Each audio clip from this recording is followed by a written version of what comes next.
Hello बच्चों, welcome है आपका मेरे चैनल पे फोकस हो रहा था। आज के वीडियो में हम पढ़ेंगे फ्रॉग। एनसीईआरटी का ब्रीफ रिवीजन करेंगे। एक दो पॉइंट एक्स्ट्रा बताऊंगी। एक्स्ट्रा क्या है वो, मतलब इस चैप्टर में यहाँ पे नहीं लिखा हुआ है, लेकिन जो हमारा जो आगे का चैप्टर है एनिमल किंगडम वगैरह वहाँ पे लिखा हुआ है। तो आप अपने अपने एनसीईआरटी ओपन करके बैठ जाए। देखो, फ्रॉग एनसीईआर पहले जो हमारा जो फर्स्ट पैरा है इसमें से एक दो क्वेश्चन अक्सर पूछ लिए जाते हैं। तो देखते हैं इसमें क्या है। फ्रॉग जो हमारा होता है वो लैंड पे और फ्रेश वाटर में दोनों ही जगह सर्वाइव कर लेता है। क्लास एम्फीबियम में होता है और फाइलम कॉर्डेटा में होता है। इंडिया की जो मोस्ट कॉमन स्पीसीज़ होती है वो फ्रॉग की, वो क्या होती है, राना टिग्रीना होती है। तो देखो, ये किंगडम एनिमेलिया में आता है, फाइलम कॉर्डेटा में आता है, और सब फाइलम इसका जो होता है वर्टिब्रेट होता है। डिवीज़न जो होता है इसका गोनाथोस्टोमेट होता है। सुपर क्लास जो होती है उसकी टेट्रापोडा होती है। क्लास जो होती है एम्फीबिया होती है। जीनस जो होती है इसकी राना होती है, और स्पीसीज जो होती है इसकी टिग्रीना होती है।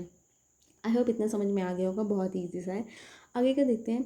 They do not have constant body temperature. इनका जो बॉडी टेम्परेचर होता है वो कॉन्स्टेंट नहीं होता है, इन्वायरमेंट के हिसाब से वेरी करता रहता है। इसीलिए इसको हम कोल्ड ब्लडेड या फिर पोइक्लोथम्स भी बोलते हैं।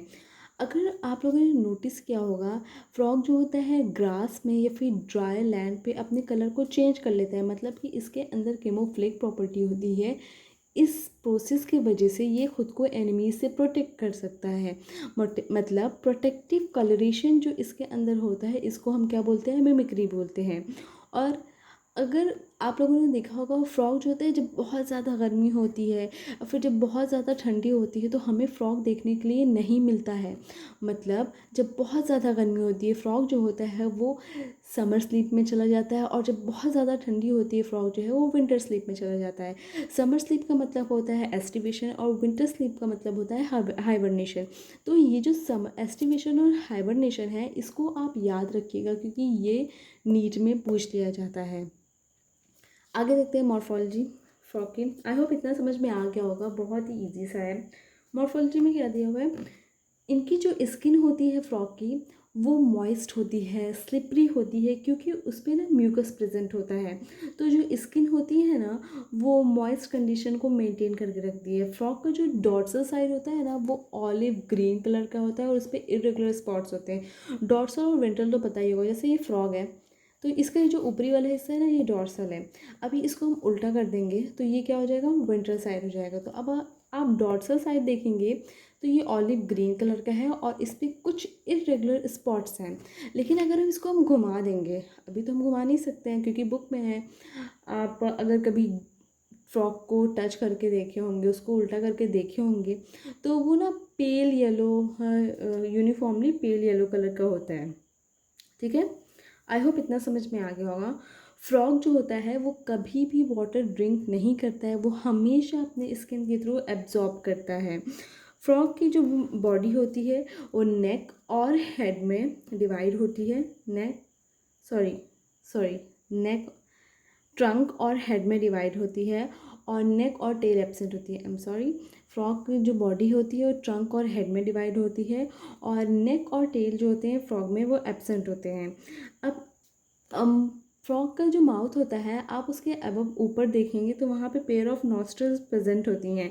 फ्रॉग की जो आइज़ होती हैं वो बल्ज्ड होती हैं।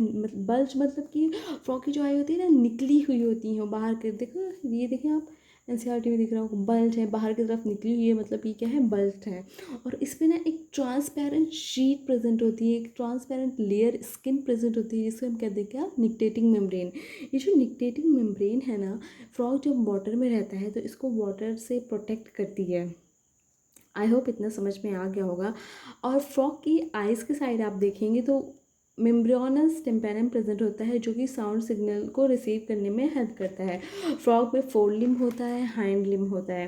तो जो हमारा नहीं, फ्रॉग का, ये जो हमारे फ्रॉग का हाइंड लिम्ब होता है ये स्विमिंग में, वॉकिंग में, लीपिंग में, ब्रोइंग में हेल्प करता है। ठीक है, हाइंड लिम्ब हेल्प करता है, फोर लिम्ब नहीं हेल्प करता है। और देखो, hind limb ends in 5 digits, मतलब कि हाइंड लिम्ब में 5 डिजिट्स होते हैं, and they are longer and muscular than fore limb. Hind limb जो होता है, देखो ये है हाइंड लिम्ब, ये है हाइंड लिम्ब, ये जो है फोर लिम्ब से लॉन्गर है, मस्कुलर है, ये हाइंड लिम्ब है, और ये फोर लिम्ब है। तो ये हाइंड लिम्ब क्या है, लॉन्गर है, मस्कुलर है, मतलब 4 लिम्स है। आई होप इतना समझ में आ गया होगा। 4 लिम्ब में देखो एनसीईआरटी में क्या लिखा हुआ है, 4 डिजिट्स होती हैं, 4 लिम्ब में 4 डिजिट्स होती हैं। और फ्रॉग का जो हाइंड लिम्ब होता है ना, वो उनकी जो फिंगर्स होती हैं उनके बीच में से एक लेयर प्रेजेंट होती हैं जिसे हम बोलते हैं web digits that help in swimming, जो कि स्विमिंग में हेल्प करती हैं। फॉर एग्जांपल ये फ्रॉग का हाइंड लिम्ब है, तो यहाँ पे एक पतली पतली सी ऐसे लेयर प्रेजेंट होगी, जब फ्रॉग स्विमिंग करेगा तो उसको हेल्प करेंगी स्विमिंग करने में। अब हम देखते हैं मेल फ्रॉग को और फीमेल फ्रॉग को हम डिस्टिंग्विश कैसे करते हैं। मेल फ्रॉग में क्या होता है, वोकल सैक प्रेजेंट होता है, और लेकिन जो फीमेल फ्रॉग होती है उसमें वोकल सैक नहीं प्रेजेंट होता है, एब्सेंट होता है। और जो मेल फ्रॉग होता है उसके 4 लिम्ब के फर्स्ट डिजिट पे कॉपुलेटरी पैड्स प्रेजेंट होते हैं, जो कि सेक्सुअल रिप्रोडक्शन करने के टाइम में हेल्प करती हैं, ठीक है। और फीमेल में कॉपुलेटरी पैड्स नहीं प्रेजेंट होती हैं, एब्सेंट होती है। तो आपने हमेशा सुना होगा जब रेनी टाइम रहता है तो अक्सर फ्रॉग की आवाज़ आती रहती है, तो वो जो वॉइस आती है वो मेल फ्रॉग की रहती है, फीमेल फ्रॉग की नहीं रहती है, बिकॉज फीमेल फ्रॉग जो हमारी होती है उसके अंदर वोकल सैक नहीं प्रेजेंट होता है, एब्सेंट होता है, ठीक है। तो अभी हम यहाँ पे देखते हैं एनसीईआरटी में हमारा जो फ्रॉग का ये डायग्राम दिया हुआ है, ये हेड है उनका, ये आइज़ है, और ये 4 लिम्ब है, ये हाइंड लिम्ब है, ठीक है, ये और ये ट्रंक है। तो ये स्ट्रक्चर आप अच्छे से देख के आइएगा। आई होप आपको इतना समझ में आ गया होगा। अब हम नेक्स्ट लेक्चर में इसकी एनाटॉमी की बात करेंगे। So thank you so much.